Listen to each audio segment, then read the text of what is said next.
नमस्कार दोस्तों, डेट है आज की 23 अगस्त 2022 और स्वागत है आपका एडिटोरियल डिस्कशन में। 3 इश्यूज आज हम डिटेल से डिस्कस करेंगे, एक हिंदू का, 2 अलग अलग न्यूज़पेपर से। सबसे पहले आर्टिकल हम डिस्कस करेंगे हिंदू का, प्री स्कूल एजुकेशन से संबंधित।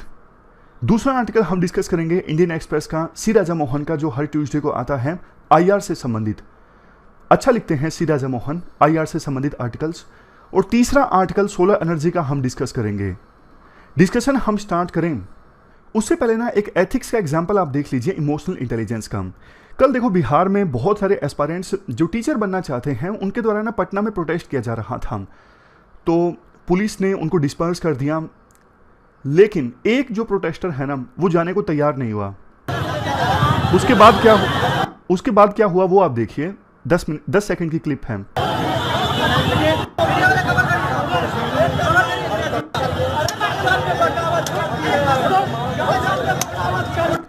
बहुत बुरी तरह से मारा जा रहा है जाहिर तौर पर। लेकिन देखो, पहली तो बात आपको पता है, ये नॉर्मल चीज़ें तो हर नागरिक को पता होता है कि अगर आप पुलिस लाठीचार्ज भी करती है तो प्रायोरिटी होनी चाहिए कि पैरों पे डंडे मारे जाएं, किसी और अंग पे नहीं। दूसरी चीज़, ये जो डंडे मार रहे हैं ना, ये ADM है।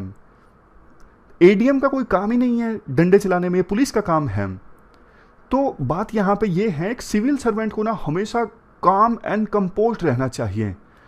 सिचुएशन देखो, हो सकता है बहुत ही ज़्यादा फ्रस्ट्रेटिंग हो सकता है कि यहाँ पे जाम लगा हो बहुत ज़्यादा, हो सकता है कि लोग आसपास के बहुत ज़्यादा दुखी हों। अब जाम लगता है तो इकोनॉमिक एक्टिविटीज़ भी प्रभावित होती हैं। लेकिन देखो, फिर भी ऐसा काम सिविल सर्वेंट को नहीं करना चाहिए। इमोशंस बहुत ज़्यादा हाई हो, गुस्सा आया और कानून के विरुद्ध जाके काम कर दिया, इससे ना सिचुएशन और भी ज़्यादा बिगड़ सकती है। मान लीजिए इन्होंने डंडा चलाया, प्रोटेस्टर्स और ज़्यादा उग्र हो जाते तो इनकी गलती की वजह से पूरा मतलब पटना में बहुत हो सकता है कि कैओस क्रिएट हो जाता, तो लेने के देने पड़ जाते। तो वही बात है, इमोशनल इंटेलिजेंस में हम ये लिख सकते हैं, जब भी ऐसी सिचुएशन हो ना क्राइसिस वाली, तो इमोशंस कंट्रोल में होने चाहिए सिविल सर्वेंट के। ऐसा नहीं कि बहुत हाई इमोशंस हो गए, बहुत ज़्यादा गुस्सा आ गया और कुछ भी कर दिया। क्योंकि आप लीडर हो, आप जो कुछ कर रहे हो ना, आपको सारी जो मशीनरी है वो फॉलो कर रही है। समझ गए? चलिए अब डिस्कशन स्टार्ट करते हैं। First important article pre school education से संबंधित है। आप GS पेपर सेकंड के इस टॉपिक से आर्टिकल को रिलेट कर सकते हो। देखो, आंगनबाड़ी सेंटर्स के बारे में आप अक्सर सुनते रहते हो, जाहिर तौर पर आपको पता है इनका काम क्या है। लेकिन मान लीजिए मेंस में डायरेक्टली क्वेश्चन आ जाता है, तो कुछ तो आपको लिखना पड़ेगा इंट्रोडक्शन में, या फिर इंटरव्यू पैनल के द्वारा क्वेश्चन पूछ लिया जाता है कि 1 मिनट में आंगनबाड़ी सेंटर्स के बारे में बताइए। तो देखो, बिल्कुल स्पेसिफिक इंफॉर्मेशन। ये एक प्रकार से हमारे देश में चाइल्ड केयर सेंटर्स हैं। इनको 1975 में इस्टेब्लिश किया गया था, इंटीग्रेटेड चाइल्ड डेवलपमेंट सर्विसेज के अंतर्गत। मेन मकसद था चाइल्ड हंगर और माल न्यूट्रिशन को टैकल करना। इसके लिए बच्चों को न्यूट्रिशनल फूड मिलता है आंगनबाड़ी सेंटर्स में। बट देखो, इसके अलावा भी बहुत सारी एक्टिविटीज़ होती हैं इन आंगनबाड़ी सेंटर्स में। जैसे कि देखो, महिलाओं को कॉन्ट्रासेप्टिव संबंधित जानकारी मिलती है, न्यूट्रिशन संबंधित जानकारी, और प्री स्कूल एक्टिविटीज़ बच्चों के लिए यहाँ पे होती है आंगनबाड़ीज़ में, ताकि बच्चे अपने आप को तैयार कर सकें स्कूल जाने से पहले। स्कूल जाने की उनकी आदत पड़ जाती है और स्कूल जाने से पहले जो चीज़ें उन्हें सीखनी होती हैं वो सिखाई जाती हैं इन आंगनबाड़ी सेंटर्स में। काफ़ी फ़ायदा भी हुआ है इनका, आंगनबाड़ी सेंटर्स का, क्योंकि बच्चे जब आंगनबाड़ी सेंटर में जाते हैं तो उसके बाद वो स्कूल में एंटर करते हैं तो उनके लिए स्कूलिंग आसान हो जाती है। स्कूल्स में इनरोलमेंट रेशो भी बढ़ा है बच्चों का। लेकिन देखो, एक चीज आप नोटिस करोगे कि इन आंगनबाड़ी सेंटर्स में ना अटेंडेंस काफी कम रहती है। क्वेश्चन उठता है, ऐसा क्यों? जब देखो ये आंगनबाड़ी सेंटर से इतनी सारी सर्विसेज को प्रोवाइड करते हैं तो फिर अटेंडेंस कम क्यों है? देखो, जो वे पेरेंट्स जिनकी इनकम कम है, गरीब पेरेंट्स, वो खाना तो ले लेते हैं यहाँ से, मतलब मदर आ गई खाना लेने या फिर बच्चों को भेज दिया खाना लेने, बट बिठाते नहीं है अपने बच्चों को। उनको लगता है कई बार कि ये जो सेंटर्स है ना ज़्यादा कुछ सिखाते नहीं है। अब वैसे तो जो एक्टिविटीज़ इन आंगनबाड़ी सेंटर्स में कंडक्ट करवाई जाती है ना, जैसे प्लेज इत्यादि, बहुत यूजफुल होती हैं और वो स्किल्स रिकमेंड की गई हैं उस उम्र में एक्सपर्ट्स के द्वारा कि इस एज के बच्चों को यही चीज़ें सिखानी है ताकि आगे दिक्कत ना आए।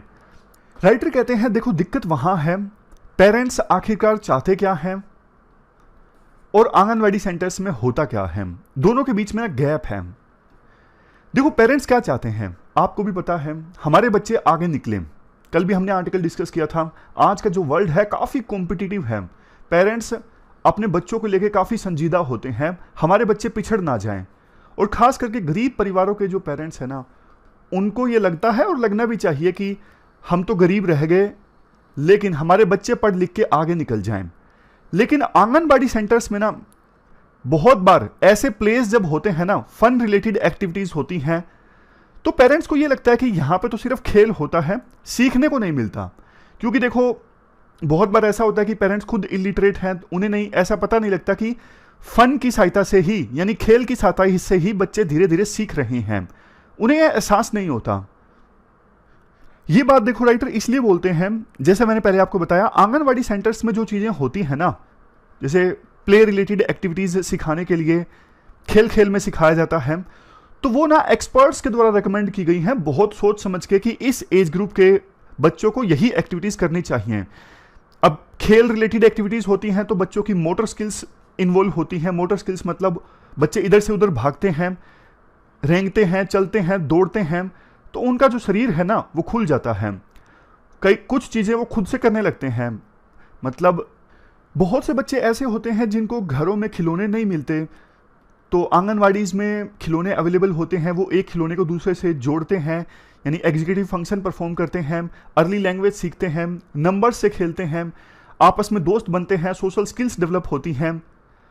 तो ये सब चीज़ें बच्चे सीखते हैं, लेकिन पेरेंट्स को ये लगता है कि नहीं, हमारे बच्चे छोटी एज से ही इंग्लिश सीखने चाहिए, छोटी एज से ही मैथ स्किल्स उनको आनी चाहिए, जैसे टेबल्स वगैरह हो गई, सब्सट्रैक्शन, एडिशन, नंबर्स, काउंटिंग, ये सब उनको आना चाहिए छोटी एज से ही, तब जाके वो आगे निकलेंगे।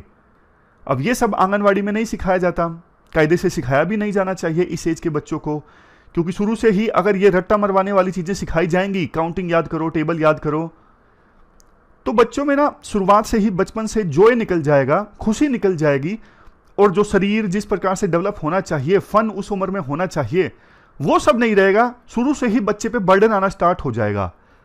लेकिन पेरेंट्स को ये लगता है हमारा बच्चा आगे निकल जाएगा अगर शुरुआती एज से ही ये सब रट्टा मार के सीख लेगा। अब देखो ये दिक्कत तो सीरियस है, तो क्या किया जाए, क्वेश्चन ये उठता है। देखो ना तो जो पेरेंट्स चाहते हैं डायरेक्टली वो परफॉर्म किया जा सकता है, क्योंकि एक्सपर्ट्स तो कुछ अलग चाहते हैं। एक्सपर्ट्स रिसर्च के आधार पर रिकमेंडेशंस देते हैं, और ना ही पेरेंट्स की जो भावनाएं हैं उनको पूरी तरह से इग्नोर किया जा सकता है। तो ना एक मिडल पाथ अपनाया जा सकता है। बुद्धा का मिडल पाथ, एरिस्टोटल का मिडल पाथ है कि फन रिलेटेड एक्टिविटीज तो हों, लेकिन थोड़ा उसमें इंग्लिश और मैथ का तड़का भी लगा दिया जाए। मतलब कि कुछ चीजें रिकॉग्नाइज करने की आवश्यकता है कि पेरेंट्स चाहते हैं बच्चा इंग्लिश सीखे, लेकिन इंग्लिश रट्टा मार के नहीं सिखवानी चाहिए। जो अभी प्ले रिलेटेड एक्टिविटीज होती है ना, उन्हीं में आप इंग्लिश को इंक्लूड कर लो। आप ये रिकॉग्नाइज करो कि इंग्लिश सीखने का सबसे बेस्ट जो सॉल्यूशन है ना, वो है थ्रू मदर टंग लैंग्वेज। यानी आप घर में कौन सी भाषा बोलते हो, उसी को कन्वर्ट करके कोई भी दूसरी लैंग्वेज सीखी जा सकती है। इसके अलावा देखो, बच्चे को जैसे पेंसिल दे दो, स्लेट हो, पेंसिल हो, और बोलो बच्चे को कि लिखते रहो कुछ भी, तो बच्चा धीरे धीरे तो कुछ भी लिखेगा, लेकिन बाद में उसे राइटिंग भी सिखाई जा सकती है। इससे क्या होगा, मोटर स्किल्स भी डेवलप होंगी। मोटर स्किल्स जैसे पहले मैंने आपको बताया, बॉडी मूव करती है, जैसे बच्चा भागता है, रेंगता है, चलता है, ये सब मोटर स्किल्स हैं। तो बच्चा लिखेगा, इधर उधर कुछ भी लिखेगा, बाद में धीरे धीरे लिखना सीखेगा, तो उसकी मोटर स्किल्स भी डेवलप हो गई। और फन एक्टिविटीज से मैथ कैसे सिखाया जा सकता है, जैसे एस्टिमेशन, कंपैरिजन, दो चीज़ों को आपस में कंपेयर करना। जैसे कोई चीज़ का ढेर लगा दिया आपने, यहाँ पे इतनी पेंसिल, यहाँ पे ज़्यादा पेंसिल, कहाँ पे ज़्यादा पेंसिल, ये वाले बच्चे बोलेंगे यहाँ पे। तो ऐसे ऐसे कंपैरिजन से, सोर्टिंग से, सरिएशन से, इनसे ना मैथ का जो फियर है ना, वो बच्चों में शुरुआती एज से ही भगाया जा सकता है।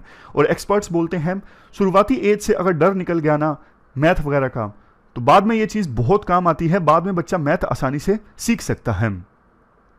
आंगनवाड़ी सेंटर्स रेगुलर शेड्यूल बना सकते हैं, ये एक्टिविटीज़ होंगी, और बचे हुए टाइम में बच्चों को वो स्किल्स सिखाई जा सकती हैं जो पेरेंट्स चाहते हैं डायरेक्टली।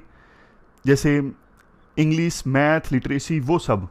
इसके अलावा पेरेंट्स और टीचर की मीटिंग्स होनी चाहिए रेगुलर, शिक्षा चौपाल्स जिनको नाम दिया जा सकता है, ताकि पेरेंट्स का ना आंगनवाड़ी सेंटर्स में और आंगनवाड़ी सेंटर्स के टीचर्स में ना ट्रस्ट डेवलप हो।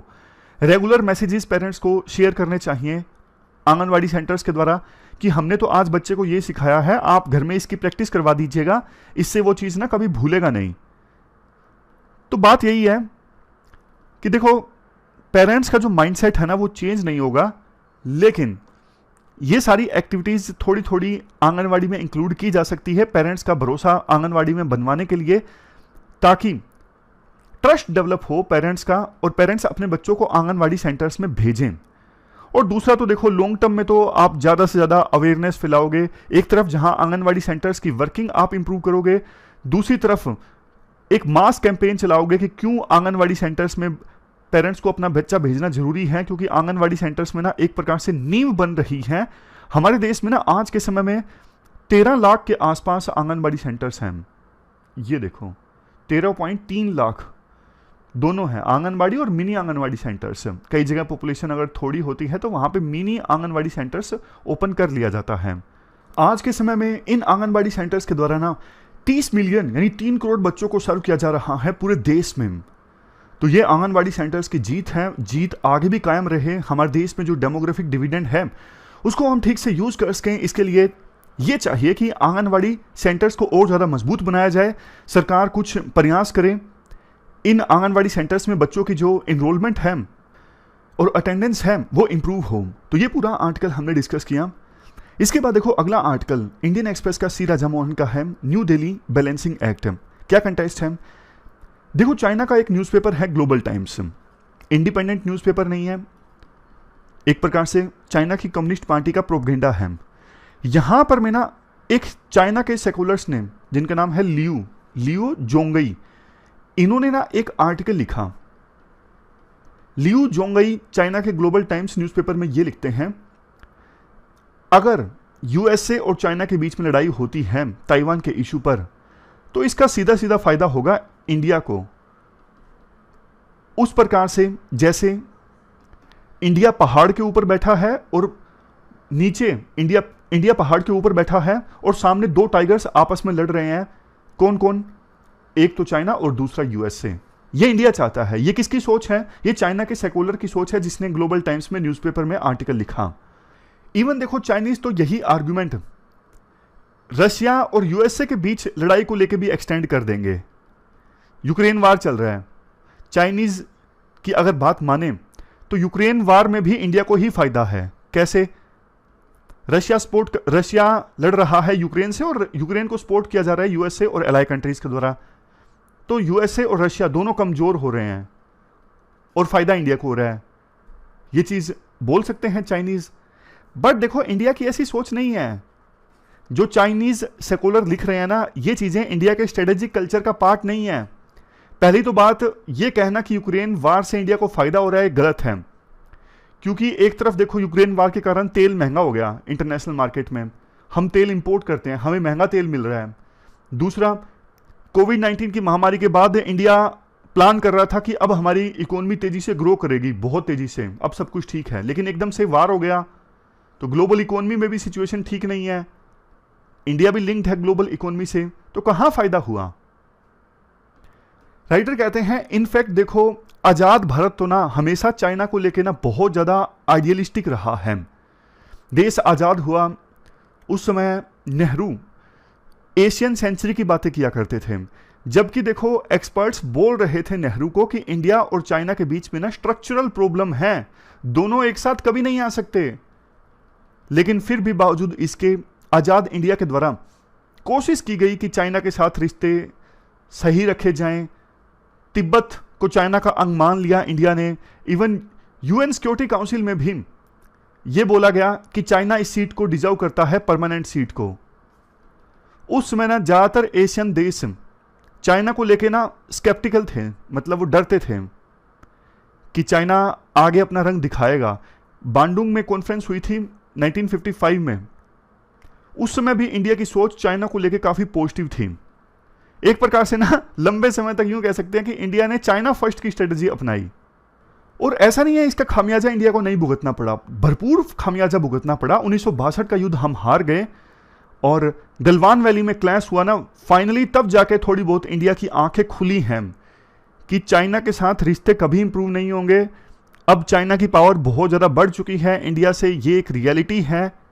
चाइना का सामना अगर करना है तो दूसरे लाइक माइंडेड कंट्रीज़ के साथ जाना पड़ेगा, तभी तो उसके बाद दूसरे काफ़ी सारे जो इनिशिएटिव्स हैं क्वाड वगैरह, इंडिया अब उन पर काफ़ी फोकस कर रहा है। इंडिया को ये समझ में आ गया है कि चाइना और इंडिया मिल के एशियन सेंचुरी नहीं बना सकते। अब चाइना इंडिया को फोर्स कर रहा है कि आप हमारी जो सुपरमेसी है ना स्वीकार कर लीजिए, और इंडिया इसके लिए तैयार नहीं है, सीधी सी बात है। और देखो अभी बात करें, अगर चाइना और यूएसए के बीच में युद्ध होता है ताइवान को लेके, तो देखो चाइना और यूएसए वर्ल्ड की दो सबसे बड़ी मेजर पावर्स हैं, तो पूरे वर्ल्ड की इकोनॉमी तो सिंक कर जाएगी। अब डूबेगी पूरे वर्ल्ड की इकोनॉमी तो इंडिया भी तो डूबेगा ना। इंडिया क्यों चाहेगा चाइना और यूएसए के बीच में युद्ध हो? और ताइवान की जो इंपॉर्टेंस है ना वो यूक्रेन से कहीं ज़्यादा है। एक तो ताइवान बीचों बीच पड़ता है, मतलब अगर पूरे वर्ल्ड को ग्लोब की तरह देखें ना तो ताइवान बीच में पड़ता है। सेमीकंडक्टर्स को देखते हुए ताइवान की इंपॉर्टेंस काफ़ी ज़्यादा है, उससे भी इंडिया को नुकसान होगा। इंडिया कभी नहीं चाहेगा कि ताइवान को लेके यूएसए और चाइना के बीच में युद्ध हो। और जो लियू की सोच है ना, वो सेकुलर जिन्होंने ग्लोबल टाइम्स में न्यूज़पेपर लिखा, आर्टिकल लिखा सॉरी, तो उनकी सोच ये है दोनों कमज़ोर हो जाएंगे चाइना और यूएसए युद्ध से, और चाइना ज़्यादा एंगेज हो जाएगा अपने ईस्टर्न चाइना सी में, इंडियन ओशन को छोड़ देगा। जबकि देखो ऐसा है नहीं, चाइना बहुत बड़ी पावर है। ईस्ट चाइना सी में तो चाइना की हमेशा ही टेंशन चलती रहती हैं, लेकिन इंडियन ओशन में वो अपनी जो गतिविधियां हैं, जो अटेंशन है, वो कम नहीं करता है। एक बहुत बड़ी नेवल पावर, मैरीटाइम पावर अब चाइना बन चुका है। आप 1950s का याद रखिए, 1950s में क्या हुआ था। एक तरफ देखो ताइवान को लेके यूएस और चाइना के बीच में कन्फ्लिक्ट था। यूएस और चाइना के बीच में ना शुरुआत में कन्फ्लिक्ट था चाइनीज रेवोल्यूशन के बाद 1950s में 60s में, बाद में इनके रिलेशन से इंप्रूव होने स्टार्ट हो गए। शुरुआत में चाइना यूएसएसआर के साथ था, लेकिन उसके बाद चाइना थोड़ा यूएसए के करीब चला गया, लेकिन जब पावरफुल हुआ फिर यूएसए को रिप्लेस करके सुपर पावर बनना चाहता है। तो रिश्ते यूएसए और चाइना के बीच में ना काफ़ी बदले हैं पिछले 75 सालों में। शुरू में ख़राब थे काफ़ी ज़्यादा, फिर इंप्रूव हुए, अब दोबारा ख़राब हो गए हैं। तो 1950s में ना ताइवान को लेके चाइना और यूएसए के बीच में रिश्ते खराब थे। यूएसए तो ताइवान को असली चाइना मानता था उस समय, लेकिन बावजूद इसके 1962 में चाइना ने इंडिया के साथ वार लड़ा।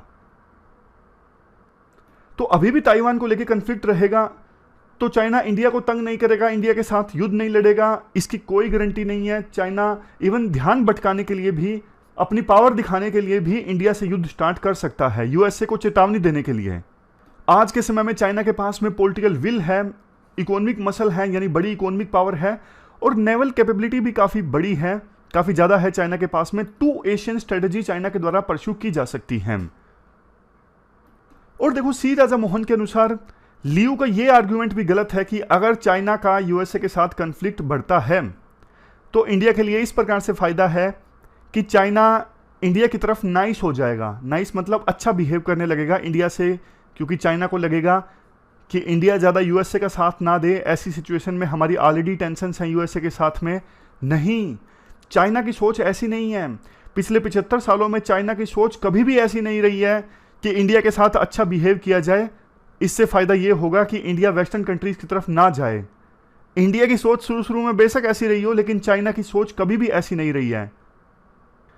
चाइना की सोच ना आज के समय में ऐसी है कि भैया आज के समय में हम पावरफुल हैं हर लिहाज से, आज वक्त हमारा है, अपना टाइम आ गया है, तो इसलिए जो बायलेटरल डिस्प्यूट्स हैं, जो भी विवाद है ना, उनको अपने हक में सुलझाया जाए इस पावर का इस्तेमाल करके। ऐसी सोच है चाइना की। चाइना ये भी मानता है कि वेस्ट जो है वो अब टर्मिनल डिक्लाइन कर रहा है, मतलब हमेशा हमेशा के लिए वेस्ट अभी डिक्लाइन कर रहा है, तो चाइना अपनी मनमानी कर सकता है यूएसए के साथ एंगेजमेंट में। लेकिन राइटर कहते हैं ये सोच देखो सही नहीं है चाइना की। क्यों सही नहीं है वो आगे बताएंगे। और रशिया भी वैसे चाइना की तरह ही सोचता है। रशिया को लगता है कि जैसे चाइना को ये लगता है ना, पहले तो पूरे एशिया में अपनी डोमिनेंस इस्टेब्लिश की जाए, और फिर उसकी सहायता से यूएसए के साथ बिहेवियर की टर्म सेट की जाए, मतलब यूएसए को फिर धीरे धीरे करके दबाया जाए कि एशिया में तो हमारा दबदबा आ चुका है। उसी प्रकार से रशिया को भी ये लगता है कि यूक्रेन वार की सहायता से यूरोप में उसकी मर्जी का सिक्योरिटी ऑर्डर आ जाएगा और फिर यूरोप में उसका दबदबा हो जाएगा। लेकिन देखो, रशिया और चाइना दोनों के बीच में जिसे वो बोलते हैं कि ऐसा अलायंस है जिसकी अब कोई लिमिट नहीं है, ये दोनों का अलायंस जना एक चीज भूल जाता है, वो कि देखो वेस्ट में ना बहुत रिजिलियंस है। आप पिछले हजारों सालों का इतिहास देखिए, यूएसए का देख लीजिए। 1970s में ये बातें बहुत बोली जाने लगी थी कि यूएसए अब डिक्लाइन कर चुका है, यूएसए का टाइम खत्म हो चुका है, लेकिन यूएसए ने बाउंस बैक किया। तो वेस्ट जो है ना, वेस्ट मतलब वेस्टर्न कंट्रीज, उनमें ना बाउंस बैक करने की क्षमता है। तो अभी ऐसा नहीं सोचना चाहिए चाइना और रशिया को कि ये तो अब डिक्लाइन करने वाला है, पूरे वर्ल्ड में हमारा ही दबदबा होगा। आप देख लीजिए, एग्जांपल्स देखिए। जर्मनी जो पहले न्यूट्रल होने की सोच रहा था, अब जर्मनी पूरी तरह से यूएसए की तरफ हो चुका है यूक्रेन वार के कारण। जापान जो पीसफुल अप्रोच को अपनाया हुआ है, जापान ने भी अपने आप को री आर्म करना स्टार्ट कर दिया है। अब देखो, जापान के पास इतनी टेक्नोलॉजी है। वो बात अलग है, जापान साउथ कोरिया ऐसे देश हैं जिनका ना हथियार बनाने की तरफ ना ध्यान नहीं है। लेकिन जापान साउथ कोरिया जैसे देश अगर हथियार इन्होंने बनाने स्टार्ट कर दिए पूरी शिद्दत से, तो फिर सोच के देखिए कैसे कैसे हथियार ये बना सकते हैं, क्योंकि टेक्नोलॉजी इनके पास काफी ज्यादा है। बट दोनों देश ना अभी यूएसए की सिक्योरिटी अम्ब्रेला में आते हैं, मतलब थोड़े बहुत पैसे देते हैं यूएसए को, बदले में इनकी सिक्योरिटी की जिम्मेदारी यूएसए की है। सेकेंड वर्ल्ड वार के बाद ये एग्रीमेंट हुआ था, क्योंकि जापान सेकेंड वर्ल्ड वार में बहुत ज़्यादा एग्रेसिव था, तभी तो बम गिरवाए गए थे वहाँ पे जापान की 2 सिटीज़ हिरोशिमा और नागासाकी पर। उसके बाद में यूएसए ने जापान को बोला था कि अब आप युद्ध छोड़िए, हम आपकी सुरक्षा करेंगे, बदले में आप हमें पैसे दीजिएगा, आप अपने देश को रीबिल्ड कीजिए जो सेकेंड वर्ल्ड वार के कारण नुकसान हुआ है। तो वही सिस्टम अभी चल रहा है। लेकिन ना जापान को काफ़ी खतरा है चाइना से, और जापान में बहुत सारी आवाज़ें ऐसी हैं जो कहती हैं कि यूएसए के ऊपर हमें डिपेंडेंट नहीं होना चाहिए, अपनी सुरक्षा के लिए खुद हथियार बनाने चाहिए, खुद की आर्मी होनी चाहिए। समझ गए? तो ये एग्जाम्पल है, जापान का एग्जाम्पल है, जर्मनी का एग्जाम्पल है, यूएसए का एग्जाम्पल है, कैसे नाटो बिखर रहा था, नाटो एकजुट हो गया चाइना के कारण, रशिया के कारण, मतलब खास करके तो रशिया के कारण यूक्रेन वार हुआ ना। तो अगर रशिया और चाइना एक साथ आए हैं ना, तो पूरा वेस्ट भी एकजुट हो रहा है इनके अगेंस्ट। ये बात भली भांति से समझ लेनी चाहिए, किसको? चाइना और रशिया को। इंडिया की क्या रणनीति होनी चाहिए? देखो, इंडिया की तो रणनीति ये होनी चाहिए, ये जो बड़ी पावर्स है ना, चाइना, रशिया, यूएसए, इनके बीच में अपनी पोजीशन को बिल्कुल ठीक से प्ले किया जाए। इंडिया को एक चीज ये जरूर ध्यान रखनी चाहिए कि देखो, बड़ी पावर्स के बीच में ना रिलेशन कभी भी खराब हो सकते हैं, कभी भी ठीक हो सकते हैं। जैसे चाइना और यूएसए के पहले खराब थे, फिर ठीक हुए, दोबारा खराब हो गए। तो ऐसा ना हो कि इंडिया पूरी तरह से यूएसए के पास चला जाए और बाद में यूएसए चाइना के रिश्ते ठीक हो जाएं। तो ये पूरा आर्टिकल हमने डिस्कस किया सी राजा मोहन का। चलते हैं आगे। अगला आर्टिकल सोलर एनर्जी से संबंधित है। आप जीएस पेपर 3 के इस टॉपिक से आर्टिकल को रिलेट कर सकते हो। देखो, रिन्यूएबल एनर्जी में ना सोलर एनर्जी का कंट्रीब्यूशन आज के समय में काफ़ी ज़्यादा है। सरकार ने टारगेट रखा है 2030 आने से पहले 40% जो हम इलेक्ट्रिसिटी है ना नॉन फॉसिल फ्यूल से जनरेट करेंगे, और इसके लिए इंडिया ने प्रयास भी किए हैं। जैसे 2015 में फ्रांस के साथ मिलकर इंटरनेशनल सोलर अलायंस इस्टेब्लिश किया।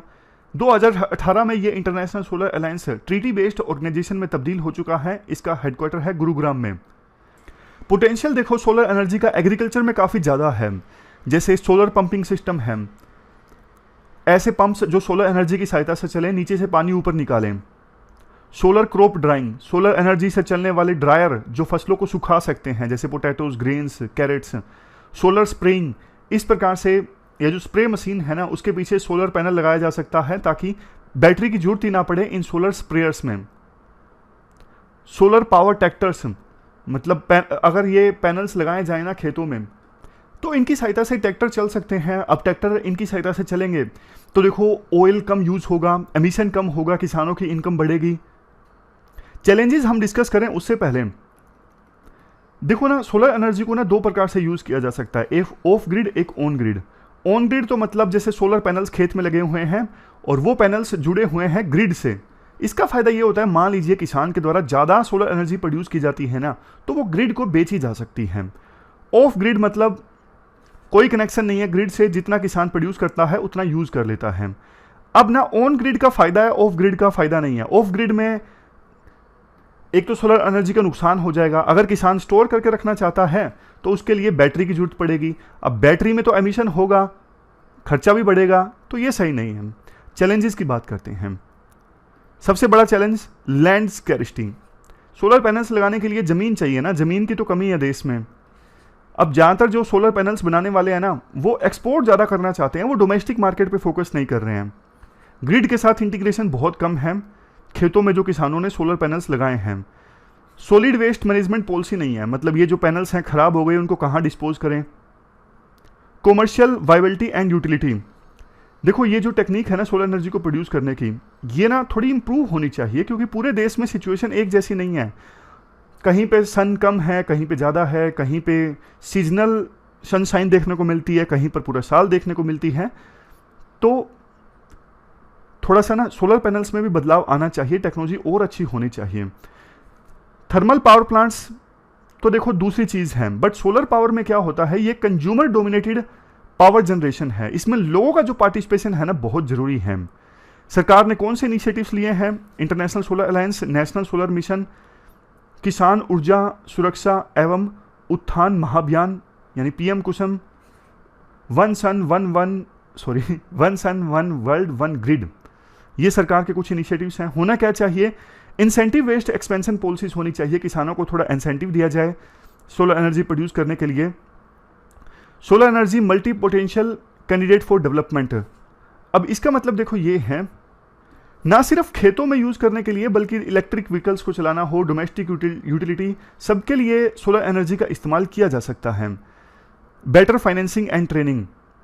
देखो जो सोलर एनर्जी प्रोड्यूस करने वाली कंपनीज है ना, उनको बेटर फाइनेंसिंग मिले ताकि वो अपना इंफ्रास्ट्रक्चर डेवलप कर सकें, इसकी आवश्यकता है। सोलर इंडस्ट्री को थोड़ा सरकार की तरफ से बूस्ट चाहिए, और ये भी ज़रूरी है कि गांव लेवल पर स्किल डेवलपमेंट होना चाहिए सोलर एनर्जी से संबंधित, इससे रोजगार के भी ज़्यादा अवसर पैदा होंगे।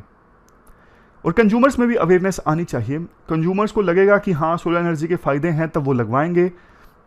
सोलर मास्कोट फॉर हर खेत में सौर ऊर्जा can be introduced in rural areas, ताकि लोगों में जागरूकता आए। और ग्रिड कनेक्टिविटी अच्छी करने के लिए सरकार इंफ्रास्ट्रक्चर को बूस्ट दे सकती है। बाकी जो मिशंस हैं, make in India, smart city mission, digital India mission, इनसे लिंक किया जा सकता है सोलर एनर्जी को। तो ये पूरा आर्टिकल हमने डिस्कस किया सोलर एनर्जी से संबंधित, और आज हमने 3 इश्यूज़ को डिटेल से डिस्कस किया। फिलहाल इस डिस्कशन में इतना ही है। Thank you very much for discussion.